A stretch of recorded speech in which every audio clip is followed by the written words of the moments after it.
Elvis's voice cracked on the high note, his hand trembling as he reached for the microphone stand, because the man at table 7 had just stood up, and his eyes were locked on Elvis like a predator watching prey.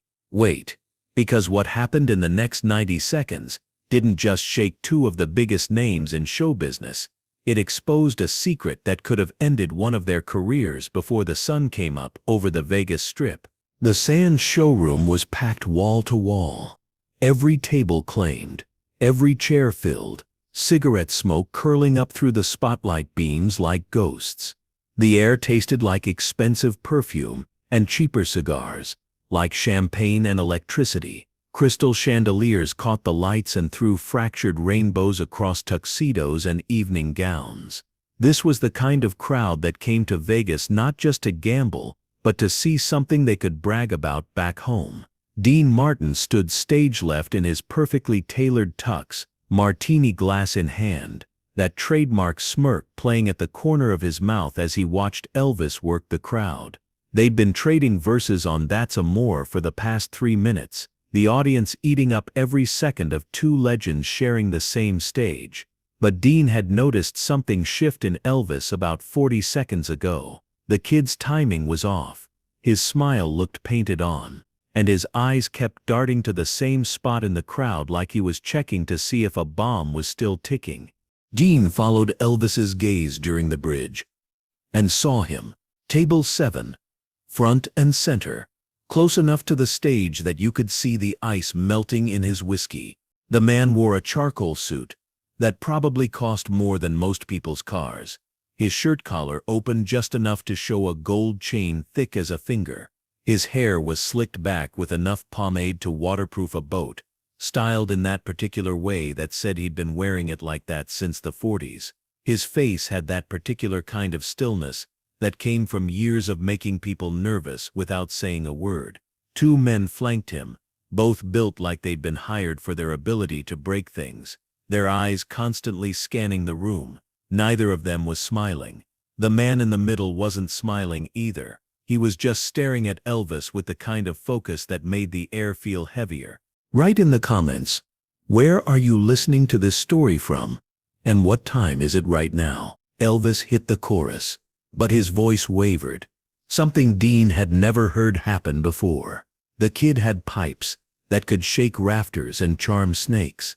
But right now he sounded like someone singing with a gun to his back. His breathing had gone shallow, a bead of sweat rolling down his temple. Dean kept his own voice steady, covering for Elvis's stumble, with a smooth transition into the next verse. But his mind was already running calculations. He'd been in Vegas long enough to recognize the look of a made man when he saw one. Table 7 wasn't there for the music. Table 7 was there for Elvis. The song ended, and the crowd erupted, a wave of applause and whistles that should have felt like victory.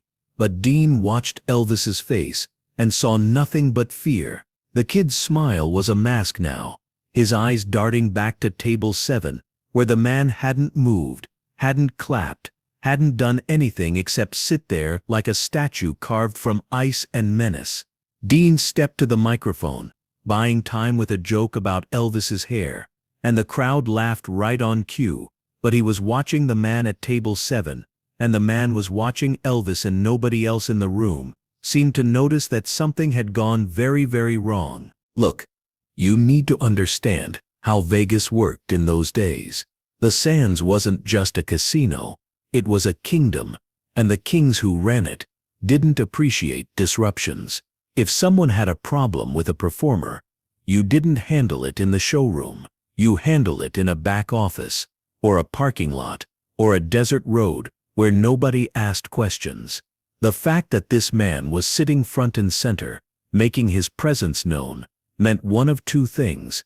Either he had permission from the people who owned this place, or he didn't care about permission, and Dean wasn't sure which option was worse.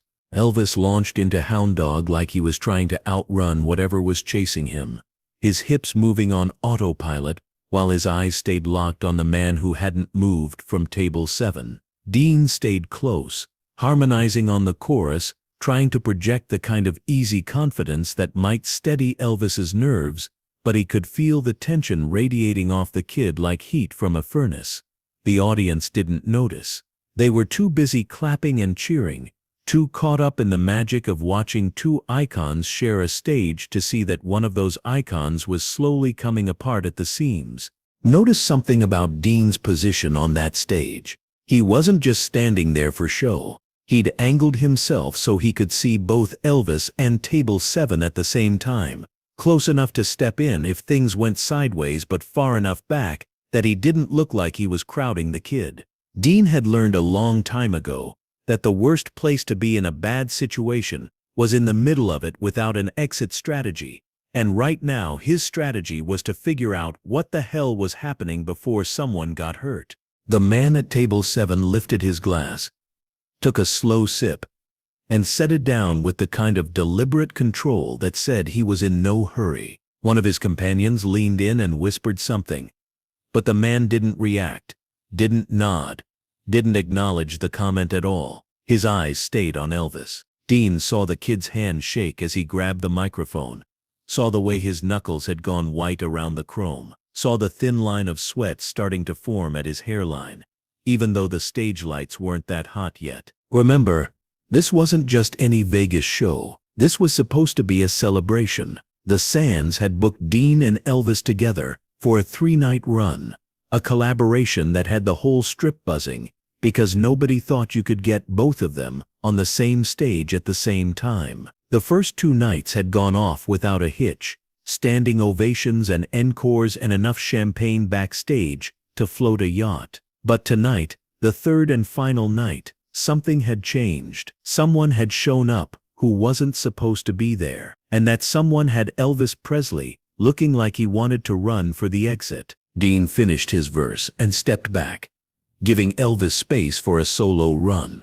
And that's when he saw it. The man at Table 7 made a small gesture with his hand, just a slight movement of 2 fingers, and one of his companions stood up. The crowd barely noticed. They were too focused on Elvis, too caught up in the music, to pay attention to what was happening at the tables below. But Dean noticed, and Elvis definitely noticed, because his voice cracked again, this time badly enough that a few people in the front rows exchanged glances. The companion started moving toward the stage, not running, not rushing, just walking with the kind of purposeful stride that said he had somewhere to be, and nothing was going to stop him from getting there. Dean's pulse kicked up a notch. He scanned the room for security, saw 2 guys in cheap suits standing near the bar, but they were looking the other way, either oblivious or deliberately ignoring what was happening. The showroom manager was nowhere to be seen. It was just Dean, Elvis, a packed crowd, and a man walking toward the stage like he owned the place. Elvis saw him coming, and his voice died mid-note.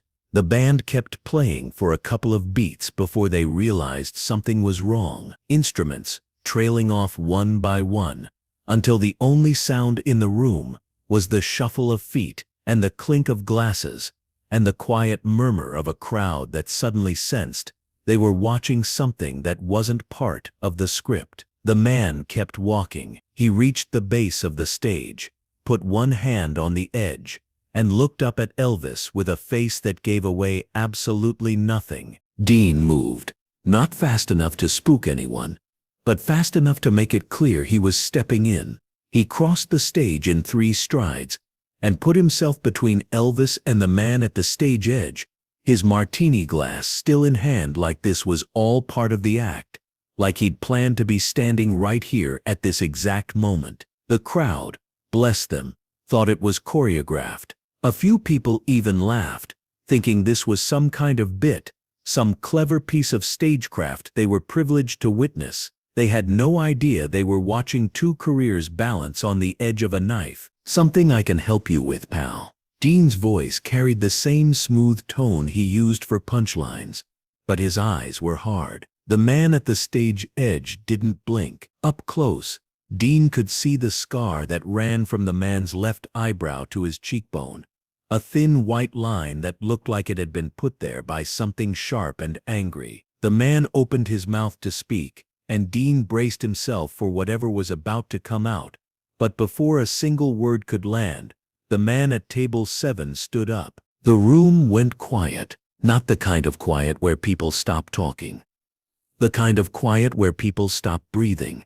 The man in the charcoal suit stood there, his hands at his sides, his face unreadable, and every eye in the showroom swung toward him, like he was the only thing worth looking at. Dean had seen powerful men before, had shared stages and dinner tables with senators and studio heads, and men who could make or break careers with a phone call. But this was different. This man didn't need to say a word. His presence said everything. Wait, because what happened next wasn't what anyone expected, and the reason it matters is buried in something that happened 3 years earlier.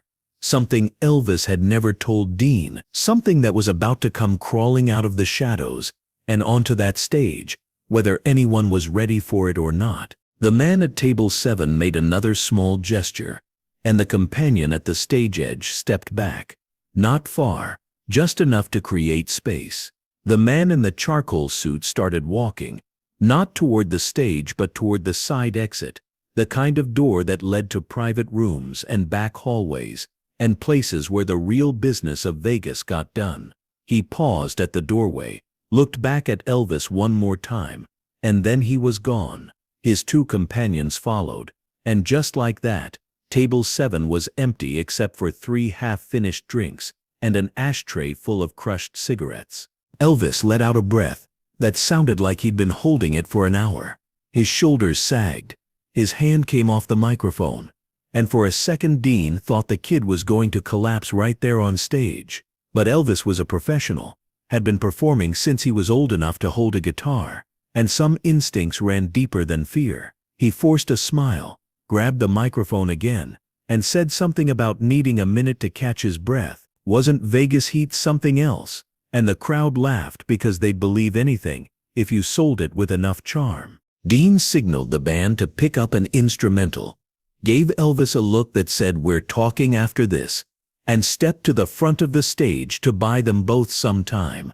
He launched into a story about Sinatra and a horse and a hotel room, one of his classics, the kind of bit he could do in his sleep, and the crowd ate it up while Elvis stood in the shadows stage right, his chest rising and falling like he'd just run a marathon. The rest of the show was a blur. Dean carried most of it, pulling out every trick he'd learned in 40 years of performing, keeping the audience distracted while Elvis tried to pull himself back together. They closed with Volar, both of them singing, and by the final note you could almost believe everything was fine, almost believe this had been just another magical Vegas night. But Dean knew better. He'd seen the look in Elvis's eyes. He'd seen the way the man at table 7 had commanded the room without saying a word, and he knew that whatever had just happened, it wasn't over. Backstage, the dressing room felt smaller than usual, the walls pressing in. The muffled sound of the casino filtered through the door, slot machines ringing, dealers calling numbers.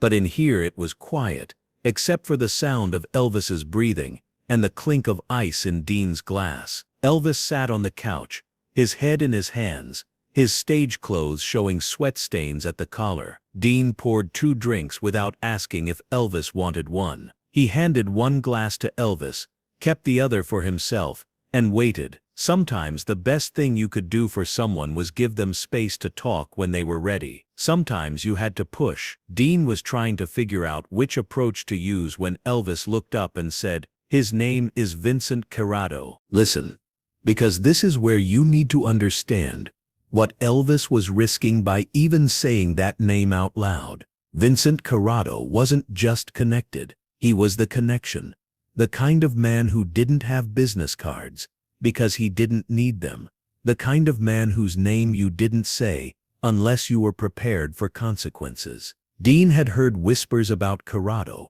had seen him from a distance at a few industry parties, but they'd never crossed paths directly, and Dean had been perfectly happy to keep it that way. 3 years ago, Elvis said, his voice quiet, "I was in Memphis. There was this girl, Lucy Castellano. beautiful, funny, had this laugh that made you want to tell jokes just to hear it again. We went out a few times. Nothing serious at first, just dinners and drives, the kind of thing where you're both pretending it's more casual than it feels. He took a drink, grimaced, kept talking. I didn't know she was Vincent Corrado's niece. Nobody told me. She didn't tell me. I found out later that her family had kept her away from all the business, tried to give her a normal life, and she liked it that way. But Vincent found out we'd been seeing each other. Dean sat down across from Elvis, his drink untouched, his mind already running through scenarios and exit strategies and consequences. He'd been in Vegas long enough to know that getting between a made man and whatever that made man wanted was a good way to end up in a shallow grave somewhere in the desert where the buzzards would find you before any search party did. He also knew that walking away from a friend in trouble wasn't something he could live with, wasn't something he could see in the mirror the next morning without flinching. What happened? He sent 2 guys to my hotel. They didn't threaten me, didn't touch me, just made it very clear that I was to stop seeing Lucy immediately and never contact her again. They said if I did there would be consequences, and they didn't specify what kind of consequences because they didn't have to. Elvis's hands were shaking again. I stopped calling. I stopped everything. I heard later that Lucy got married to some guy her family approved of, moved to California, and that was the end of it. Or I thought it was. Until tonight. Until tonight. Dean leaned back, processing. The fact that Corrado had shown up at the Sands, had sat front and center during Elvis's show, meant something. It meant either he was sending a message or he wanted something. And neither option was good. The question was what came next, and whether Dean was willing to put himself in the middle of it. Before he could ask, there was a knock at the door. Not a polite knock. The kind of knock that said, "I'm coming in, whether you open this or not." The kind of knock that made your stomach drop, because you knew whatever was on the other side wasn't going to be good news.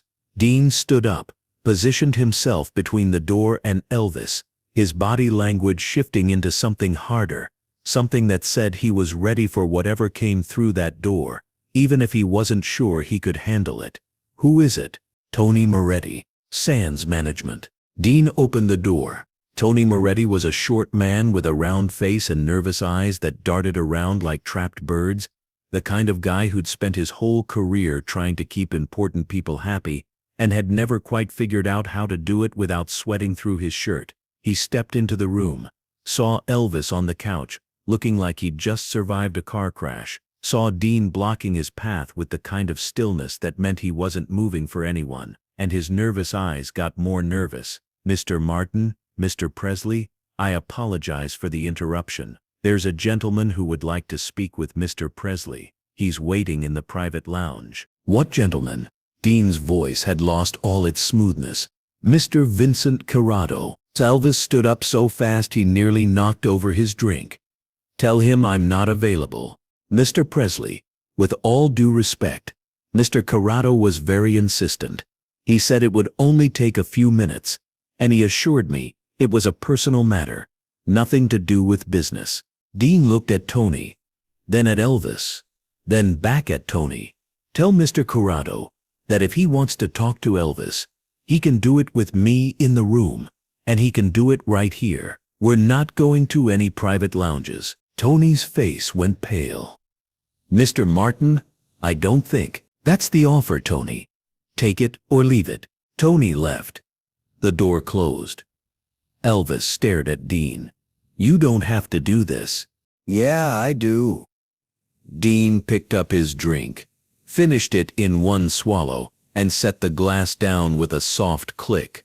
"Because whatever this is, you're not handling it alone, and if Corrado has a problem with that, he can take it up with me." Stop for a second and picture what's about to walk through that door. Vincent Corrado isn't just a man with a reputation. He's a man who's built a life on making sure his reputation precedes him, on making sure people know what he's capable of before he ever has to prove it.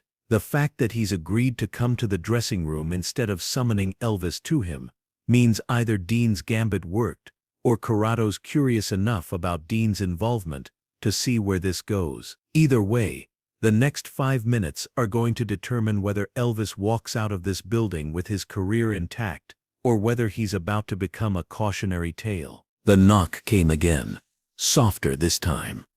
Dean opened the door. Vincent Corrado stood in the hallway, alone. No bodyguards, no companions, just a man in a charcoal suit with a face that looked like it had been carved from stone. He looked at Dean, then passed him to Elvis, then back to Dean. "Martin, I appreciate your loyalty to your friend. May I come in?" Dean stepped aside. Corrado entered, and the room suddenly felt like it had shrunk by half. He didn't sit. He stood in the center of the room, his hands clasped in front of him, and when he spoke, his voice was quiet, almost gentle, the kind of voice that made you lean in to hear it. "Presley, I owe you an apology. My presence tonight was not meant to frighten you. I came to deliver a message, and I see now that I delivered it poorly." Elvis didn't say anything. Dean stayed by the door, ready to move if he had to.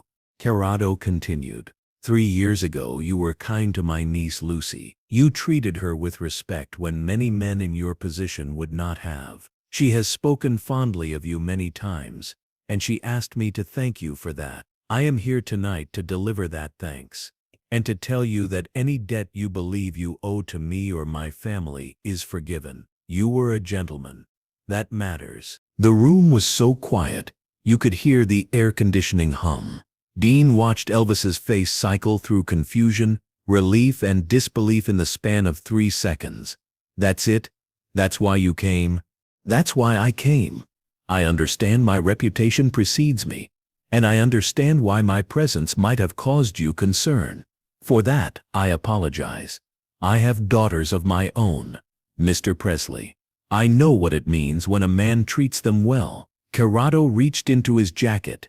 Dean tensed and pulled out a small envelope. He set it on the table between them. "Lucy's wedding invitation. She wanted you to have it. The ceremony was 6 months ago, and she's very happy. I thought you should know." Elvis picked up the envelope with shaking hands, opened it, and pulled out a wedding photo. A young woman in white, smiling at the camera, her arm linked with a man in a tuxedo. Dean couldn't see Lucy's face from where he stood, but he saw Elvis's expression soften, saw some of the tension drain out of his shoulders. Corrado turned to Dean. "Mr. Martin, I apologize for disrupting your show. It was not my intention to cause alarm. You have my respect for standing by your friend. That kind of loyalty is rare." He extended his hand. Dean looked at it for a long moment, then shook it. Corrado's grip was firm, but not aggressive, the handshake of a man who didn't need to prove anything. And then he was gone. The door closed. Elvis sat down hard on the couch, still holding the wedding photo, and let out a laugh that sounded halfway between relief and hysteria. "I thought I was dead. I thought he came here to kill me." "So did I," Dean admitted. He poured 2 more drinks, handed one to Elvis, and this time they both drank. "Remember this moment, because it's going to change how you see everything that came before it. Fear is a powerful thing.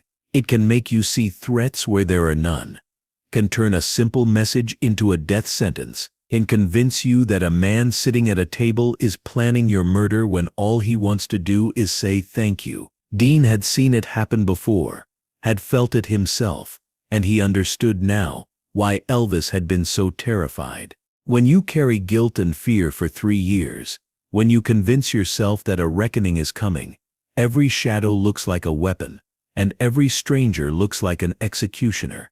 They sat in silence for a while, the adrenaline slowly draining out of their systems, the reality of what had just happened settling in like dust after an explosion. Elvis kept looking at the photo, his thumb tracing the edge of Lucy's smile. Dean watched him and thought about all the things that could have gone wrong tonight, all the ways this could have ended badly, and he felt a kind of exhausted gratitude that they'd made it through. "I need to tell you something," Elvis said finally. "When I saw Corrado in the audience tonight, I thought about running. I thought about walking off stage and getting in my car and driving until I hit the ocean. The only reason I didn't was because you were up there with me. I didn't want to leave you hanging." Dean set his glass down. "Next time you think about running, do me a favor and let me know first. We'll run together if we have to." Elvis laughed. A real laugh this time, and some of the old spark came back into his eyes. The sands went quiet around them, the last of the crowd filtering out into the Vegas night, the cleaning crew starting their rounds, the dealers and croupiers and cocktail waitresses finishing their shifts and heading home or to wherever people went when the lights went down and the city took a breath. Dean and Elvis sat in that dressing room for another hour, drinking and talking about everything and nothing, the kind of conversation you have when you've just stared down something terrible and realized you're still alive. Later, much later, when Dean finally made it back to his suite, he stood by the window and looked out at the strip, at the neon, and the traffic, and the endless churn of people, looking for luck or escape, or just a good story to tell when they got home. He thought about Vincent Corrado, about the weight of reputation and the burden of fear, about how a single misunderstanding could turn a simple thank you into a night of terror. He thought about Elvis, about the kid's loyalty and his courage to stay on that stage, even when every instinct told him to run. And he thought about himself, about the choice he'd made to step between Elvis and danger, without knowing what that danger was, and whether he'd do it again. He would. He knew he would. Because that's what you did for people you cared about. You showed up. You stood your ground. You didn't let them face the wolves alone. Didn't let them walk into darkness without someone watching their back, even when watching their back might mean walking into that same darkness yourself. If you want to hear what happened the night someone else came looking for Dean with a message he didn't want to hear, tell me in the comments, and I'll take you back to Vegas when the stakes were even higher and the choices even harder.